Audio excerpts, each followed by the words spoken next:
लस्सी वाली के ऊपर जोर जोर से हंसने लगती है। तुम्हें पता नहीं कि तुम गलत जगह आ गई हो। इस गांव में तुम्हारी लस्सी कोई नहीं पिएगा। तुम ऐसा क्यों बोल रही हो? गांव गांव जाकर लस्सी बेचना मेरा धंधा है और सभी लोग बड़े खुश होकर मेरी ये लस्सी पीते हैं। फिर यहाँ क्यों नहीं? अरे तुम्हें पता नहीं, इस गांव में सभी आदमी तो शराब पीकर दिन रात नशे की हालत में पड़े रहते हैं और मजबूरी में गांव की औरतों को काम पर जाना पड़ता है। इसीलिए तुम्हारी ये लस्सी तो ये शराबी लोग पीना तो दूर की बात, इसे छुएंगे भी नहीं। हाँ कोई बात नहीं, पर तुम तो यहाँ हो ना, तो तुम ही पी लो मेरी मलाईदार लस्सी। बस 1 गिलास 2 रुपए। अच्छा ठीक है, तुम इतना बोल ही रही हो तो पिला दो लस्सी अपनी। चुड़ैल की लस्सी पीते ही ममता के मुंह से वाह निकलता है। आहा, ये तुम्हारी मलाईदार लस्सी तो वाकई बहुत स्वादिष्ट है।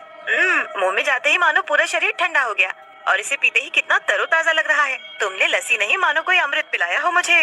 अगर तुम्हें मेरी लस्सी इतनी ही स्वाद लगी और अमृत जैसी लगी तो 1 गिलास ये अमृत अपने पति को नहीं पिलाओगी? नहीं, ये काम मैं नहीं कर सकती। अगर मैं ये लस्सी का गिलास अपने पति के सामने लेकर गई तो मेरा पति मुझे बहुत मारेगा और मुझे घर से भी निकाल देगा। फिर मैं कहाँ जाऊंगी? अरे डरना छोड़ो और मेरी बात मानो। अपने पति की शराब की बोतल को खाली करके उसमें ये लस्सी भर दो। मैं तुमसे वादा करती हूँ कि तुम्हारे पति के मुंह में ये लस्सी जाते ही वो शराब पीना छोड़ देगा, क्योंकि उसे मेरी इस लस्सी की आदत हो जाएगी। देख लो। अगर ऐसा करने से मेरा पति शराब पीना छोड़ देगा तो ये काम मैं जरूर करूंगी। लाओ, दो मुझे ये लस्सी। लस्सी देकर चुड़ैल वहाँ से चली जाती है। उसके जाते ही ममता चुपचाप अपने पति रमेश की शराब की बोतल को खाली करके उसमें लस्सी भर देती है। रमेश नशे में धुत पड़ा था और वो शराब के बदले लस्सी की बोतल को अपने मुंह से लगाता है। ये जो भी था वो बहुत ही स्वाद था। ममता, क्या ये मुझे और मिल सकता? ममता ये सब देखकर बहुत हैरान रह जाती है और मन में कुछ सोचती है। उसे तुरंत एक उपाय सूझता है। जो आपने अभी पिया वो लस्सी थी, वो भी मलाई वाली। मैं तुम्हें और लस्सी दे सकती हूँ, पर एक शर्त है, तुम कभी दोबारा शराब नहीं पियोगे। फिर मैं तुम्हें रोज ये मलाई वाली लस्सी पिलाऊंगी। रमेश ममता की बात मान लेता है और घर में रखी सारी शराब की बोतल फोड़ डालता है। अपने पति को सुधरता देख ममता बहुत खुश होती है। अगले दिन गाँव में फिर से वही चुड़ैल लस्सी बेचने आती है। लस्सी ले लो, लस्सी, मलाईदार लस्सी, ठंडी ठंडी लस्सी। तभी कुछ गांव के बच्चे चुड़ैल के पास जाते हैं लस्सी पीने। क्या वाकई ये लस्सी मलाई वाली है? मेरी माँ मुझे रोज मलाई वाला दूध पिलाती है, पर मैंने कभी मलाई वाली लस्सी नहीं पी। मैंने पी है जब भी मैं अपनी नानी के घर जाता हूँ तो मेरी नानी मुझे लस्सी पिलाती है। मुझे बहुत पसंद है ना लस्सी, इसलिए। बच्चों, फिर मेरे हाथ की भी एक बार लस्सी चख लो। ये लो, तुम सबके लिए 1-1 गिलास लस्सी का, और पीकर बताओ कैसी है। सभी बच्चों को लस्सी बहुत पसंद आती है। धीरे धीरे पूरे गांव में चुड़ैल की लस्सी की ही चर्चा होने लगी और तो और गांव के कई आदमियों ने तो लस्सी पीते ही शराब छोड़ दी। अरे ये तो चमत्कार ही हो गया, बिना कुछ किए ही मेरे पति ने शराब पीना छोड़ दिया। अब तो शराब की बात भी नहीं करते वो। ये चमत्कार सब उस लस्सी का है। उस लस्सी वाली की लस्सी जैसे कोई अमृत हो।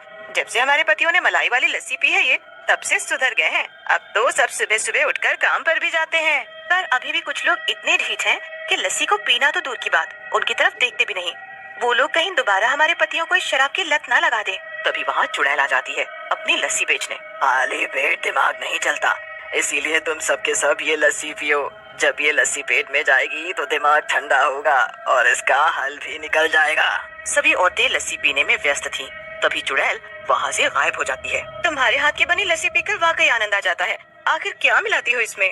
अरे ये लस्सी वाली कहाँ गई? रोज आती है हमारे गांव में लस्सी बेचने, पर ना तो कभी उसका नाम पूछा और ना ही उसकी सूरत देखी, और ऐसे अचानक कहाँ गायब हो गई। तभी वहाँ राम दुलारी का पति मोहन आ जाता है। तुम सभी औरतें ये ठीक नहीं कर रही। तुम मेरी पत्नी को बहला फुसलाकर मेरी शराब छुड़ाना चाहती हो। आज मैंने उसे रंगे हाथ पकड़ा है, मेरी शराब की बोतल में लस्सी डालते हुए।